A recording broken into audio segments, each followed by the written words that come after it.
Queridos irmãos e irmãs aqui presentes e aqueles que nos acompanham pelas redes sociais, esta liturgia do segundo domingo da Quaresma nos prepara diretamente para as celebrações pascais, para mergulharmos no mistério da paixão, da morte e da ressurreição do Senhor.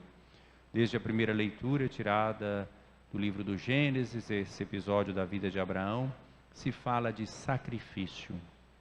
Sacrifício é uma palavra, às vezes, mal compreendida. Às vezes nós pensamos sacrifício como um peso que nós arrastamos, como alguma coisa que nós fazemos, às vezes, quem sabe, até com má vontade.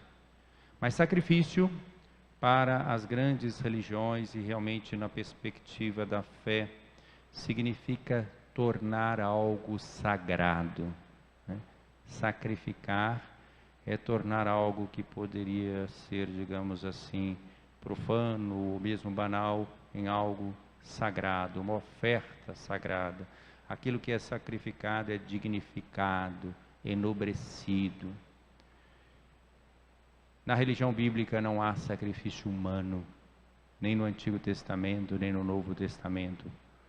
Mas havia costume entre várias religiões, no tempo de Abraão, de outros povos, de sacrifícios humanos. Aqui também na América, entre os povos indígenas, nós encontramos algumas práticas deste tipo de sacrifício. E nós, às vezes, apressadamente julgamos com os nossos critérios. Mas é preciso compreender, não se trata de aprovar, mas compreender, não é um assassinato.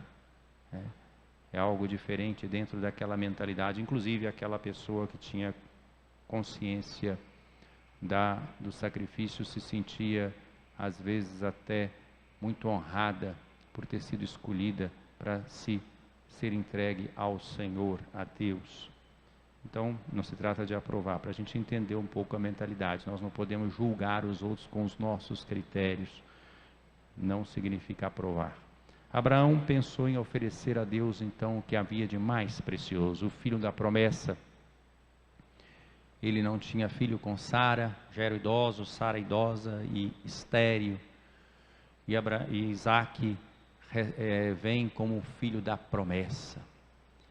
E Abraão é colocado à prova. E ele se coloca em prontidão, aqui estou. Ele toma o seu filho único, Isaac, e ele vai para o monte. O monte é o lugar do encontro com Deus. Isaac é figura do Cristo que sobe para o Calvário. Deus não permite o sacrifício de Isaac, mas Deus entrega o seu Filho por nós na cruz. Por isso essa leitura hoje aqui, neste segundo domingo da Quaresma, um trecho aqui não é todo lido, mas tem até um diálogo de Isaac com Abraão, que deve ter cortado o coração de Abraão. Isaac se dirige a ele e diz: Pai, bastava essa palavra nessas circunstâncias para Abraão sentir o seu coração sangrar. O que é, meu filho? E Isaac pergunta: aqui está a lenha, o cutelo, e onde está o sacrifício, a oferta? E Abraão responde: Deus providenciará, meu filho. E chegando até lá, Deus não permite então que Abraão sacrifique o seu filho. E Abraão vê um carneiro preso no espinheiro e vai sacrificar então esse carneiro a Deus e recebe essa bênção de Deus, né? Não estendas a mão contra teu filho e não lhe faças nenhum mal. Agora sei que temes a Deus, pois não me recusaste teu filho único. Juro por mim mesmo, oráculo do Senhor, uma vez que agiste deste modo e não me recusaste teu filho único, eu te abençoarei e tornarei tão numerosa a tua descendência como as estrelas do céu, como as areias da praia do mar. Teus descendentes conquistarão as cidades dos inimigos, e por tua descendência serão abençoadas todas as nações da terra, porque me obedeceste. Nós que estamos aqui somos filhos de Abraão, né? Inclusive na oração eucarística primeira, quando nós a rezamos, nem sempre se presta atenção, mas fala de Abraão, nosso pai. é nosso pai na fé. Todos os cristãos somos filhos de Abraão. Os judeus são filhos de Abraão. Os muçulmanos são filhos de Abraão. Essas três religiões monoteístas vêm de Abraão. O islamismo nasceu a partir de um ramo, inclusive da descendência de Abraão, né? Ismael, um filho com a escrava Agar, e há toda uma veneração também por Abraão entre os judeus e entre os cristãos. E é justamente lá que vai agora o Papa Francisco.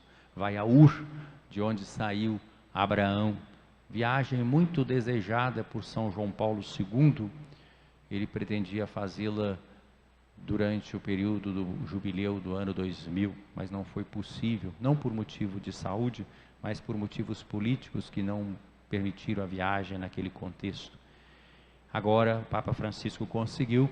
É uma viagem inédita. Nunca um sucessor de Pedro pisou nessa terra da Mesopotâmia, de onde saiu Abraão, obedecendo o chamado de Deus. Sai da tua terra e vai para onde eu te mostrarei. Ele vai dar início justamente a toda a nossa história de salvação, em que Deus se manifesta no povo eleito e nos atingindo. Então é importante essa viagem, rezemos por ele. Viagem muito delicada, região muito difícil. Não só os cristãos perseguidos, mas também muitos conflitos de natureza política, e ele terá encontros importantes. Pois bem, então a primeira leitura aparece por causa desse sacrifício de Abraão. Deus não quer sacrifícios humanos. Isso marcou tão fortemente a religião de Israel que nunca houve sacrifícios humanos, não se aceitava sacrifícios humanos, pelo menos com a aprovação de Deus. Na segunda leitura, Paulo, aos Romanos, capítulo 8, aplica diretamente a Jesus Cristo exatamente este episódio. Se Deus é por nós, quem será contra nós? Deus que não poupou o seu próprio Filho, mas o entregou por todos nós, como não nos daria tudo junto com Ele? O Pai nos entregou o seu Filho. Nós, durante a Quaresma e a Semana Santa, contemplamos muitas vezes o sofrimento do Filho, e o faremos. Mas nem sempre nós prestamos atenção também no sofrimento do coração do Pai, ou melhor, no amor do Pai pela humanidade. O Pai não queria a morte cruenta, violenta do seu Filho.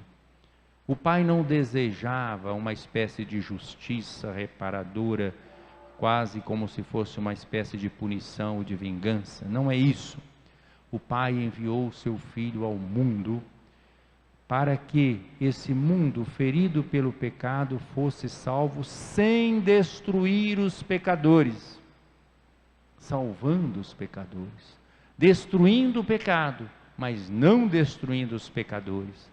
E Jesus é fiel a isso até o fim. Por isso que morre, e morre na cruz, porque é rejeitado nesse mundo ferido pelo pecado. Ele combate assim o pecado, ele nos liberta do pecado, mas ele não destrói o pecador. O amor de Deus foi tão grande, e Jesus percebeu isso. E por isso ele deu à sua paixão um sentido sacrificial. É isso que nós celebramos em cada Eucaristia. Daqui a pouco, quando o padre, o celebrante, o presidente disser: tomai e comei, é meu corpo dado por vós, as palavras do Cristo, é o sacrifício. Meu corpo dado por vós. Tomai e bebei, é o cálice do meu sangue derramado por vós. Estão vendo que é um sacrifício? Essa foi a leitura que Jesus fez da sua morte de cruz, antes que ela acontecesse, na última ceia. O sacramento do qual nós comungamos, corpo e sangue do Senhor, é o sacramento do seu sacrifício. A Eucaristia tem um aspecto sacrificial. Ela é o memorial da paixão, morte e ressurreição do Senhor.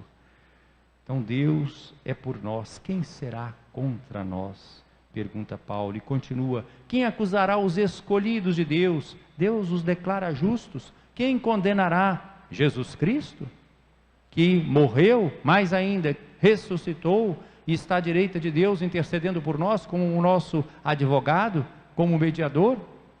Então o Pai é por nós, o Filho é por nós. capítulo 8 da carta aos Romanos. No Evangelho de hoje, nós vemos esse episódio da transfiguração, narrado pelos 3 evangelistas sinóticos, Mateus, Marcos e Lucas, aqui a versão de Marcos neste ano. Jesus tomou consigo Pedro, Tiago e João, os mesmos 3 que estarão juntos no momento da sua agonia no Getsêmani, no Monte das Oliveiras. Agora ele os leva ao Monte Tabor, na Galileia. Jesus pegou esses 3 discípulos e assim nós devíamos nos sentir hoje, nós que participamos desta celebração. Jesus quer nos pegar pela mão e nos conduzir ao monte do encontro com Deus. É isso que é a Quaresma. É uma grande oportunidade de encontrar com Deus e de sermos transfigurados por Ele. Jesus se transfigurou diante de Pedro, Tiago e João. E o grande convite espiritual para todos nós é que sejamos transfigurados, experimentemos uma verdadeira conversão ao longo desta Quaresma na preparação para a celebração da Páscoa do Senhor. Diz Marcos aqui, é uma característica literária de Marcos: suas roupas ficaram brilhantes e tão brancas como nenhuma lavadeira sobre a terra poderia alvejar. Marcos é um daqueles que teve muito contato com Pedro, certamente ouviu a descrição de Pedro, e aqui ele carrega nas tintas desta forma. Apareceram-lhe Elias e Moisés, 2 personagens dos mais importantes do Antigo Testamento, representando Moisés, a lei, os mandamentos, a aliança de Deus, Elias, os profetas, o zelo por essa aliança. Eles estavam conversando com Jesus. Marcos não diz sobre o que conversavam. Lucas explicita, Lucas diz que eles conversavam sobre os acontecimentos que iam se realizar em Jerusalém, ou seja, a paixão, a morte e a ressurreição de Jesus. E os apóstolos ali contemplando, ficaram cheios de medo, mal sabiam dizer alguma coisa, e Pedro quer fazer aquelas 3 tendas, e a nuvem os envolve. A nuvem é sinal do sagrado, é sinal do Espírito Santo. Quando o povo saiu da escravidão do Egito e foi para a terra prometida, durante o dia sempre os acompanhava uma nuvem. Nós lemos lá no livro do Êxodo, que protegia o povo daquele sol cáustico do deserto. À noite, essa nuvem assumia um aspecto luminoso que iluminava o acampamento dos hebreus. A nuvem é figura do Espírito, é sinal da presença de Deus. E aí a voz sai da nuvem, a voz do Pai: este é o meu Filho amado, escutai o que ele diz. Estamos diante de uma teofania, uma manifestação de Deus.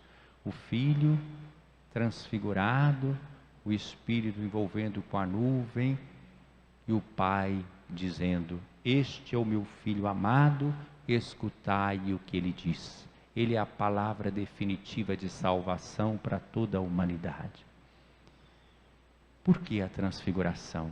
É uma preparação para que esses discípulos não só não se escandalizassem com a paixão e a morte de cruz, mas compreendessem também a ressurreição, porque viram aqui a glória do Senhor.